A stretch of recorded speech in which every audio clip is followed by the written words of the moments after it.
And we're here with Conor Ryan. Conor, for the second time today, what is up? Evan, I'm a little cranky. How you doing? I'm very equally cranky. For those who don't know, we recorded a podcast at like 5 p.m. today. And you know what's funny? It was sick. It was awesome. I was sick. It was awesome. I was like, this is a good one.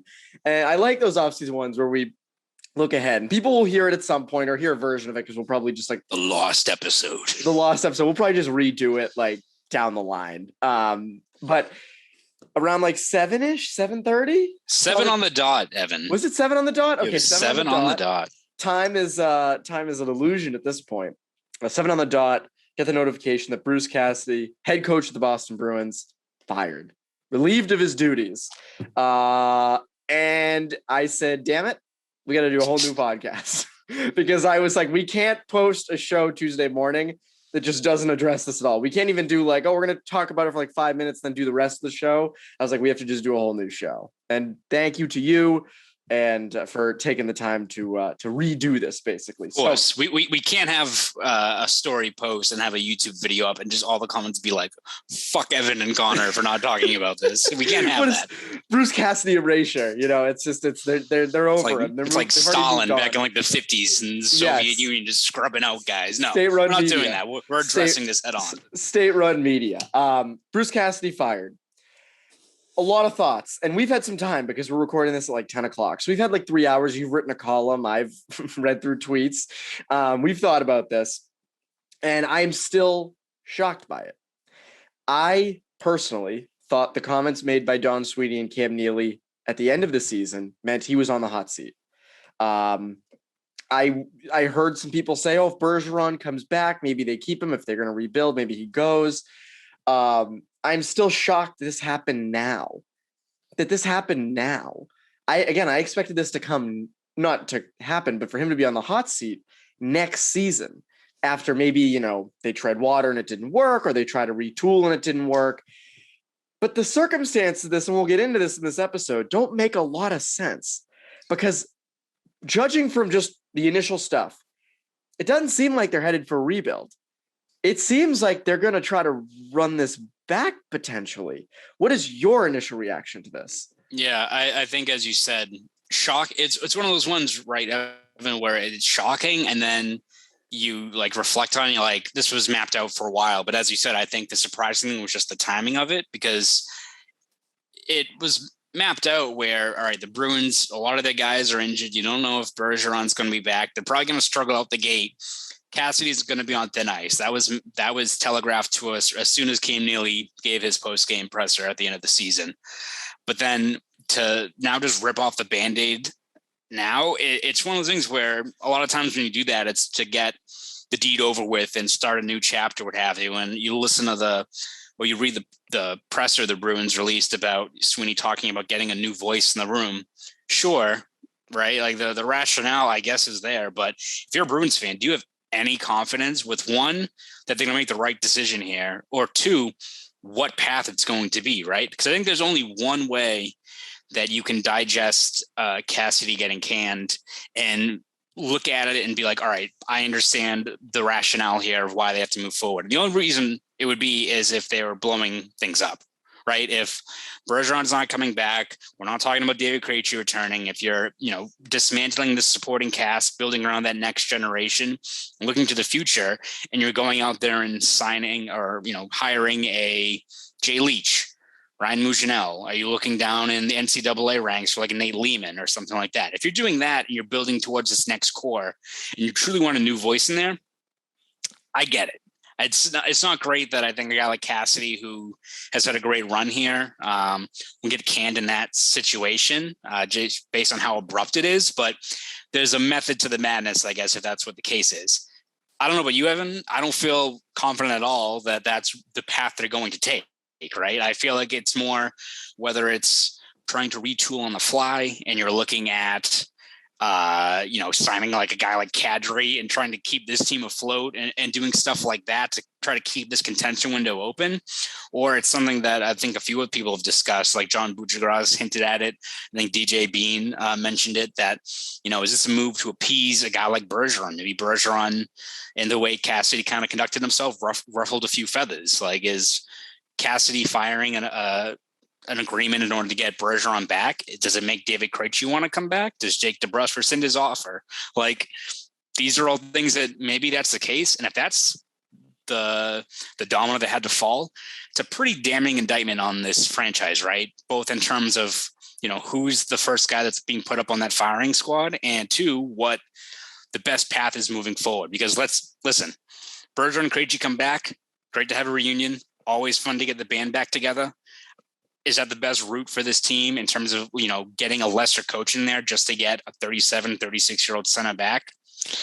I don't think so, Evan. So unless Don Sweeney suddenly becomes very candid and talks and maps out the plan going forward on Tuesday morning, maybe he has a New York Rangers letter like they did and just was like, yeah, we're going to suck, but we're hopefully going to get back, which would be probably the best route for them to take, is just to own up and be like, we're rebuilding.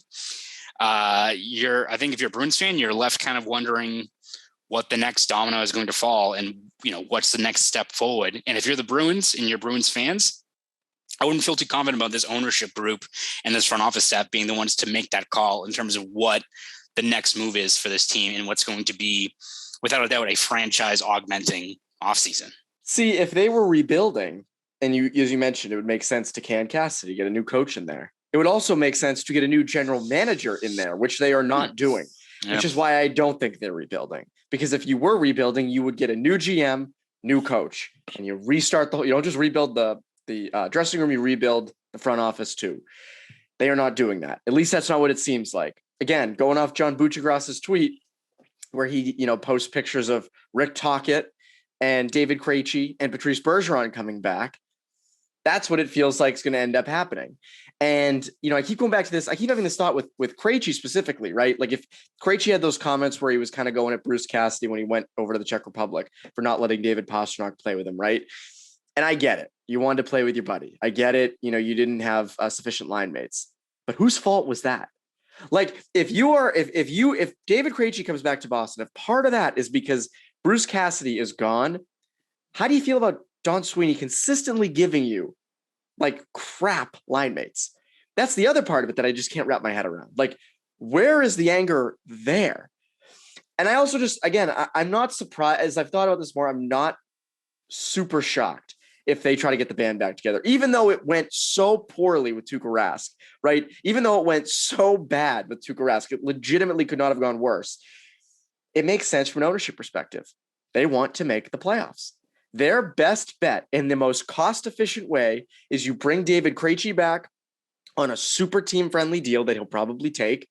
Patrice Bergeron's not going to break the bank for you.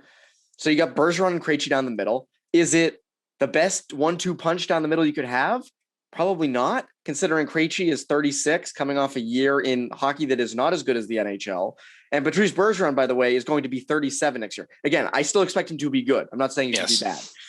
What I'm saying is that gets him in the playoffs. That probably does, right? It doesn't fix your problems. And by the way, I'm not justifying any of this. I'm saying this is what their thought process probably is. And that's what it is. It gets playoff tickets. They get people in the building in May, probably not June, because I don't see that roster doing that. And they think they need a new coach to get them over the hump. I also think, it keeps getting thrown around that maybe Bergeron and the higher up guys didn't like Cassidy. Which I don't think, again, we're just speculating. This is not like, I've not heard anything aside from the same stuff that other people are hearing and putting on Twitter. I maybe guys didn't like Cassidy and that's why they fired him. But again, why wouldn't you just go in a totally new direction? Why do this? I don't, by the way, they have not signed Krejci yet, or Bergeron has not come back yet. So we're kind of just speaking hypotheticals, but that's what it feels like they're doing. Yeah. And it's just, I think it's infuriating for people because so the band comes back together and what? They're out in the first or second round again. Right. and you're not leading towards at least a long-term plan to getting back there, right? You're still stuck. And it's one thing of, let's reverse it to last offseason and the Bruins. All right, you're in the same spot, but you don't know what you're getting with Bergeron and Krejci, but you have the leeway to really retool this roster that, all right, new voice, Rick Tocchet, anyone like that, whatever, right? But you have Bergeron back, Krejci's back, and you've got 20 plus million in cap space. You got a lot of room to really augment this roster. What are you doing if Bergeron and Krejci are back? Like, it's, as you said, they're probably going to come back on affordable deals if that's the line of thinking we're going with here, which is a very tangible scenario. That's well and good. The band's back together. Woo! You get the people who sell the shirts out front of the garden. We'll have a plenty more, like, it'll be like the goalie hug, but it'll be just Bergeron and Krejci. Be great. Yes. Sell out very well. Or like the scene in Avengers Endgame where they all come back. Oh, come through the portals. Like yeah, exactly. It'd be great. That being said, what else are you surrounding this team with? You still have a bunch of contracts with dead weight. You don't really have, are you placing all your bets on a guy like Lysell being a savior on this team, which is really dumb. And again, you're still looking at, even though we've talked about it before, that with these injuries, sure, the Bruins could go on a second half run, or they can at least become a respectable team that could push for a wild card spot.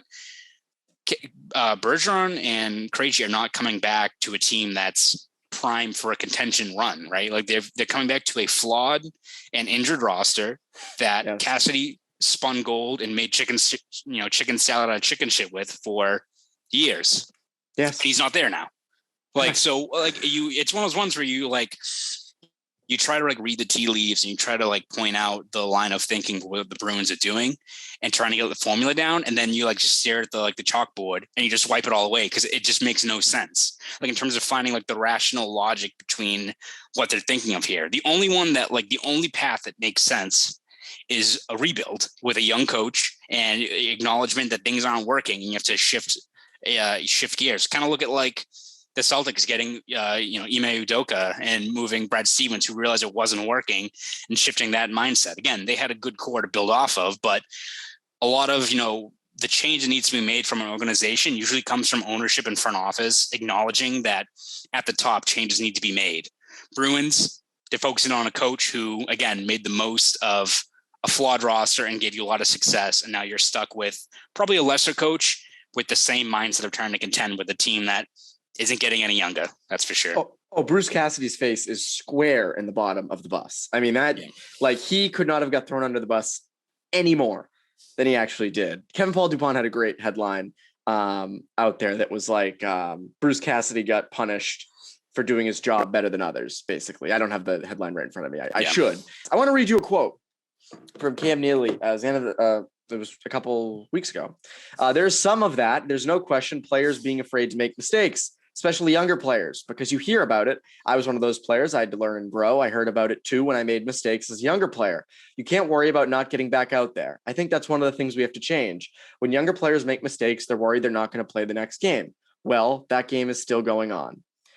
What's interesting is that would lead you to believe that they want a new coach because they are going to go in a younger direction, right? And that would kind of make sense. As we said, that, okay, that's palatable. You want to rebuild, whatever. And we already said it doesn't make sense if Sweeney's staying for them to rebuild. That just doesn't make any sense. They did it with Chiarelli. They let Chiarelli go, brought in Sweeney, right? Or they promoted Sweeney. But it's weird, given that they would say that and then go out and get a Bergeron and bring back Bergeron, bring back Krejci, right? And I think we've all agreed that Bergeron needs to come back. But the problem is you get Bergeron and Krejci, right? You throw your really good coach under the bus, right? We're going to speculate probably later on what he ends up doing. But you throw your really good coach under the bus. You bring those guys back. As we have said, that is just pushing the big problem down the road. Now, from their perspective, I think they see it as it's buying time. It's buying time because that's a huge problem. You don't have centers of the future. You don't. They absolutely do not. Charlie Coyle is not stepping in as your number one center. Eric Holla is not either. Eric, it's hard to even, he was good in the second half, not great in the playoffs. Hard to go into next season where he's your permanent number two center. So you have those issues. Krejci and Bergeron come back. You do buy some time, but you're just pushing the problem back further.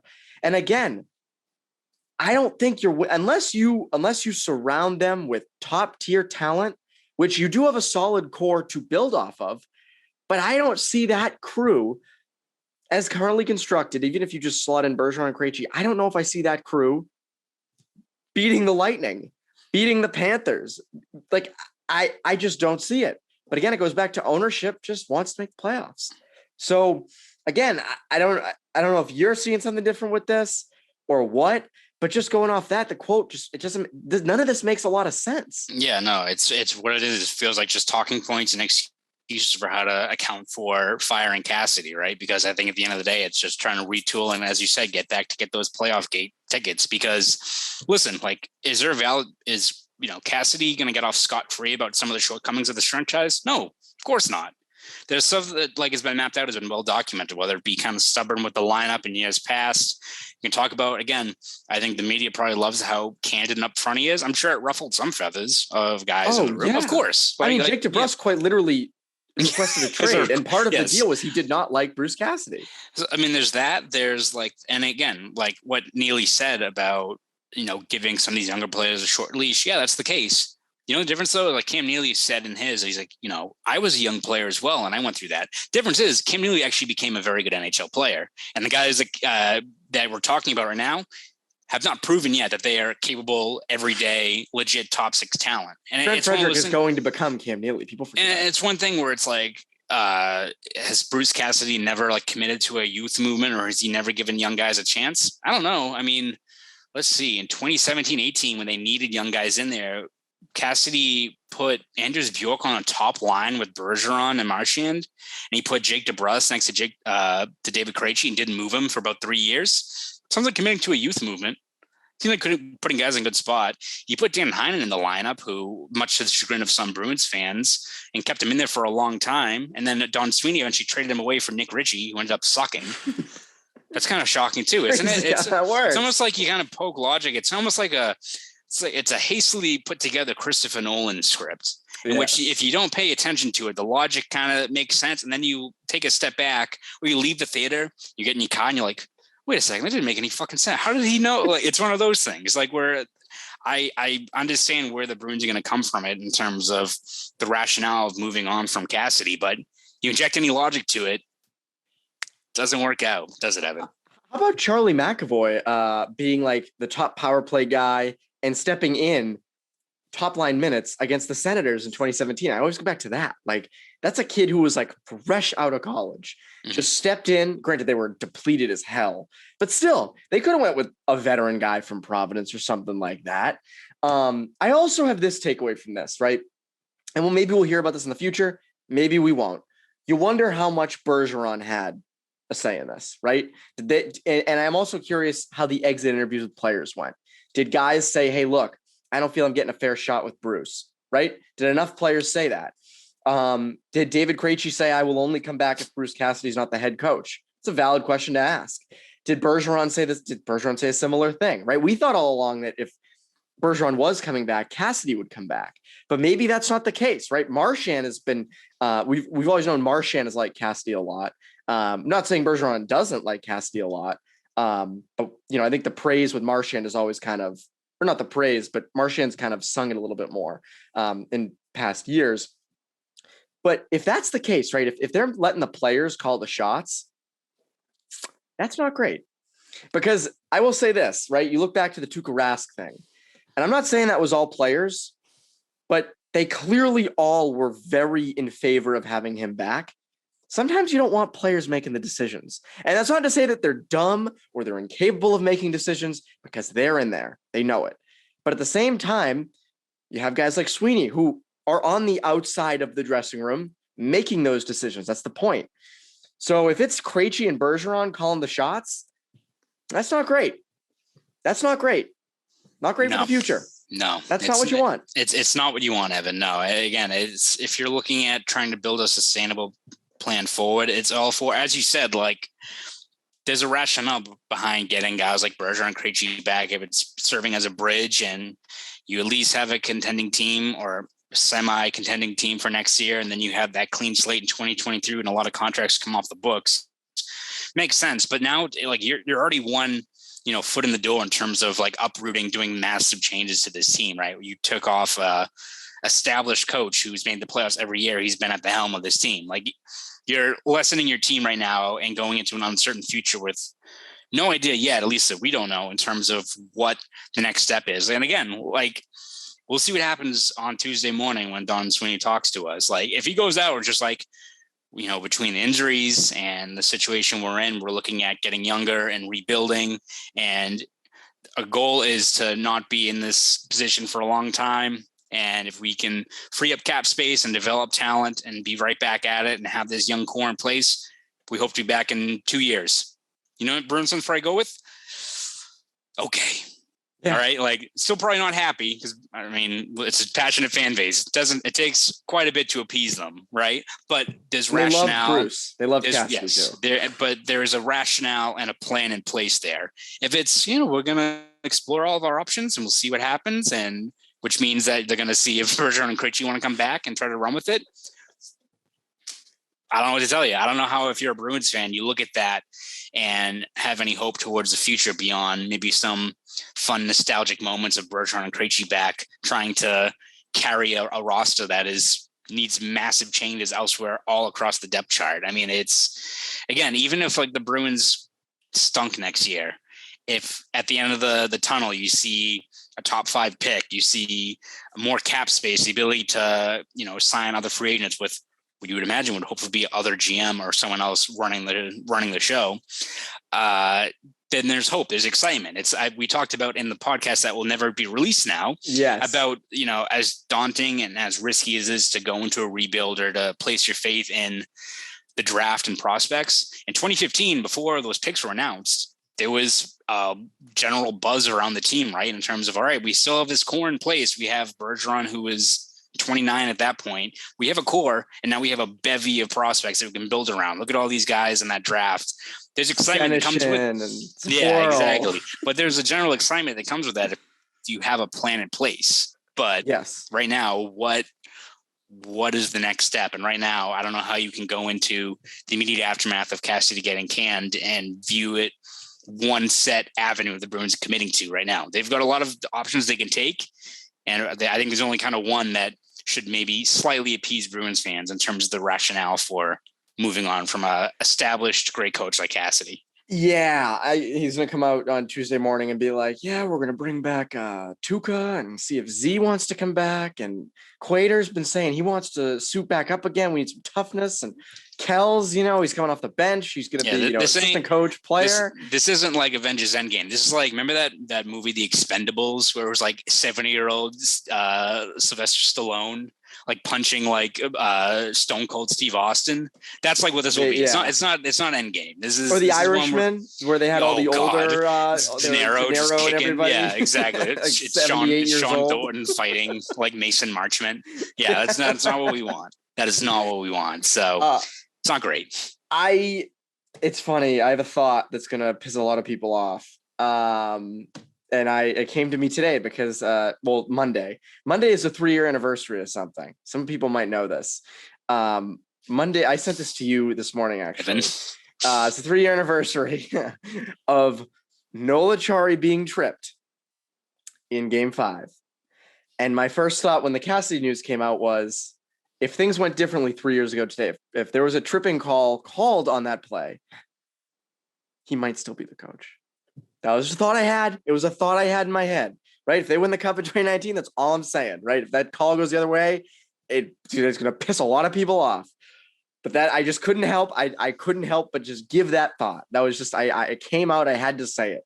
I know people are definitely going to be very angry at me about that, and maybe rightfully so. Now we get to the fun part.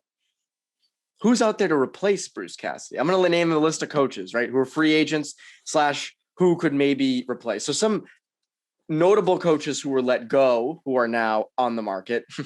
Pete DeBoer, Rick Bowness, who that seems fairly potentially two and two together. I feel like, again, we talk about it all the time. It's a common reference, but I'm like Charlie and Always Sunny with the pin. Makes a lot of sense. A lot of pins connect to Rick Bowness. Yes. Looking at that. Rick Bowness coached the Bruins in 91-92. Maybe. Jeff Blashill from the Red Wings. More of a young coach, probably. I don't know if that would be a guy you would get for a lot of success there in Detroit. Yeah, tons of success. Remember when Krug was on the market and everybody was like, "Oh, he's going to Detroit because Jeff Blashill was his coach and was USHL, right? Yeah. Rick Tocchet, who was thrown out there by John Buccigross. That's another former Bruin. David Quinn, John Tortorella, but that seems that's good. That's who you want for the younger players is John Tortorella. That would be terrific. That's what the Bruins media core also wants. Content wise, that would be A1. I can say this: I don't think he would be as open and candid and fun with the media as Bruce was. You think if I asked John Tortorella about the analytic department and how the working relationship is between the analytics team and the coaching staff, it wouldn't be a nice 3-minute soliloquy like Bruce Cassidy would give me. Ending on a fun note, oh, those are good nerds. No, he would call me a nerd. No, he would call me a nerd. What do you want, nerd? Yes. What are you talking about? That would be what Tortorella would do. Barry Trotz. But again, that feels like, I don't know if that's the guy. I mean, obviously he's the number one coach on the market, but I don't know if he would be the change they would want. I also feel like there's going to be a huge bidding war for him. A lot of other teams probably going after him. Ryan Muginel from Providence. That again, Cassidy was the head coach, he was head coach for a while. Then he became assistant. But maybe they go with him, even though he's sort of new. Jay Leach in Seattle. That is the one who a lot of people have circled. But that would again be maybe more of a rebuild. But still, I mean, maybe it's funny. Poor Jay Leach moves all the way up to Seattle. Coming back, buddy. Get back here. Move your family back. He's like the grandpa in The Simpsons with the hat. Yes, that's Jay Leach. Can you bring Dave Gosher with him too? Yeah. Oh no, not Dave Gosher. Dave is in freaking Vegas. That's really stupid. I was thinking for a second. I think he was in Seattle. He obviously isn't. Who makes the most sense? Because again, I have a feeling it'll be one of Bonus or Tocchet. I think it'll be one of those two. That would be my guess. Yeah. Again, it's going to come down to what path the Bruins set. And again, as I've said before on this podcast many times already, if it's a rebuild and it's a guy like Jay Leach or like Lehman or someone like that, okay, I get it. At the very least, I understand their line of thinking.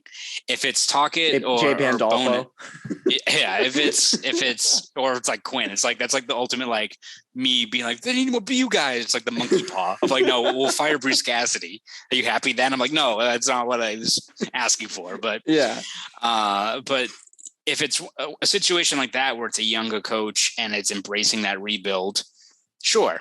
But as you said, what I imagine it's going to be is someone who's in the old boys club, because again, it's the same regular guys at the top who are calling the shots at a pivotal time in this franchise's tenure in terms of what this team's going to look like the next 5 years.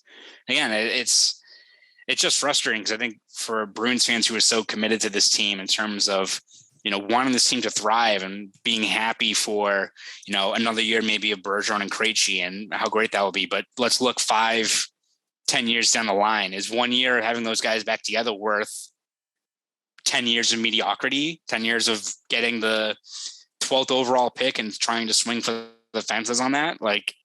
Again, it's all about mapping out a set game plan, and maybe there's just one domino to fall and we get more clarity very shortly. But if it's running it back with the same crew with just a lesser coach at the helm, I don't know what to tell you. That's the sign of a dysfunctional and short-sighted franchise, which for Bruins fans should scare you quite a bit.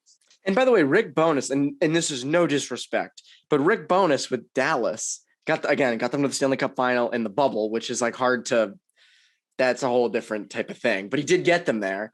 But other than that, I mean, they missed expectations most seasons with that core. And again, he stepped down as Dallas head coach. I don't believe he was let go. Yeah, I think he just stepped down. Tocchet again had a lot of losing seasons. Again, I mean, if these guys get brought in and they're terrific, I think Tocchet's terrific on TNT, especially when he's yelling. Obviously, it was a skit, but when he's yelling at and people were on Twitter being like, "Is that real? What an asshole!" All that stuff, which was so funny. It was very not real. But again, if they bring those guys in, what is the difference from Cassidy? Like, are they going to play bigger and tougher? Like, is that what it's going to be? Are they, I mean, look at the Western Conference Final right now. It's not exactly two big and tough teams. And again, they need some grit. They do. They do at some level. But if you're going to, again, like what Cam Neely was saying at his end of the season presser, where you're like bringing in power forwards, that's where your money went. That's part of why you just fired Bruce, was because for years you were just throwing money or doing stupid trades to get bigger and tougher, and it didn't work out. David Backus, Nick Ritchie, and Matt Bolesky, and Nick Foligno. You go down the list. And I don't know what their obsession is with that. Like, my thought of with power forwards is like, you'll come across it when you come across it. It's hard to sit there and actually like produce one because they are hard to come by. And so again, I mean, you look at what the Capitals did to get Antti Mantha. Remember, it was like 2 firsts and like, who was it? Vrana. Good score. Vrana was the guy. So I don't know. I mean, maybe they go outside the box with a head coaching search. Won't be Greg Carvel. Won't be Carv from UMass. He won't be coaching both UMass and the Bruins, unfortunately. He will not be doing both. I have confirmed this. He will not be doing both. Can you believe it? But, I mean, just the list, I don't know if they go outside of it. Like, do they go a former player? Like, kind of like what the Canadians did with St. Louis, where they go like outside the box. I feel like the Bruins would never go for a former player who didn't play for them. Mm-hmm. Do you go with like a Chris Kelly? Because it'd probably be like the most players coach ever, considering he literally just was a player. Mm-hmm. That's another one, actually. I'm thinking this on the fly. So maybe it's Dano Chara. Head hangs over the glass behind the bench, like the poor people behind him sitting there. That'd be funny. Patrice Bergeron, player coach, like Manny Ramirez over in, what was it, like Japan? I think so, yeah. He was doing both. Before we go, what do you think Cassidy ends up doing? Because I have a hot take on this. You know my hot take on this. Yes. But what do you think?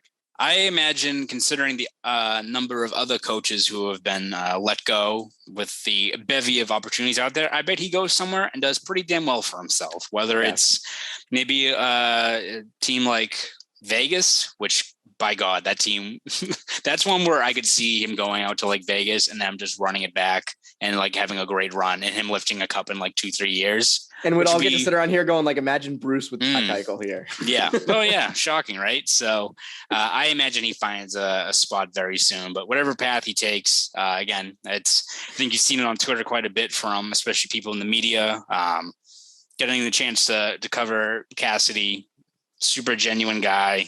Always very transparent and candid. Every time you asked him a question, you can ask him what the weather was that day. You'd probably get about a 5-minute response from him.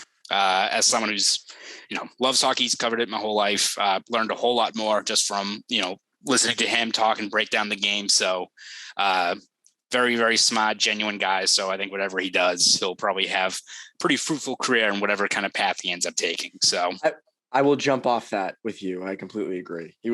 Again, for me, I'm just starting out. I'm young. He was amazing to kind of get the feet wet and cover, be one of the first coaches I get to cover. Judging off what people have tweeted and said who are much older than me in the media, I hope I didn't peak too early with good coaches that I covered. I hope there's some more good ones. You're gonna walk into the press room and just get suplexed by John Tortorella. Just, who is this 14-year-old in here? Jeez, get him out of here. I think Cassidy heads for an analyst job. I think he goes the media route. Now, selfishly, I want him at TNT. I want him at Turner. I think that'd be the best fit for him. I think him on that panel, especially if Talkit gets another job, like Bruce, Biz, Gretzky, Anson Carter, Liam, like I think that'd be a fun panel. That'd be awesome.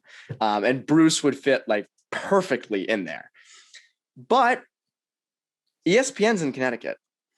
So I think he goes to ESPN. I think he ultimately ends there. Tortorella will probably be gone after this year anyway, because he'll probably be in a coaching job with Philadelphia, which would be wild.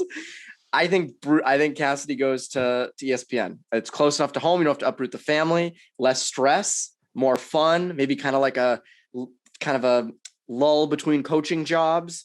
Get to, it's a fun job. He loves the media. He loves being candid and open. So I think that's his route.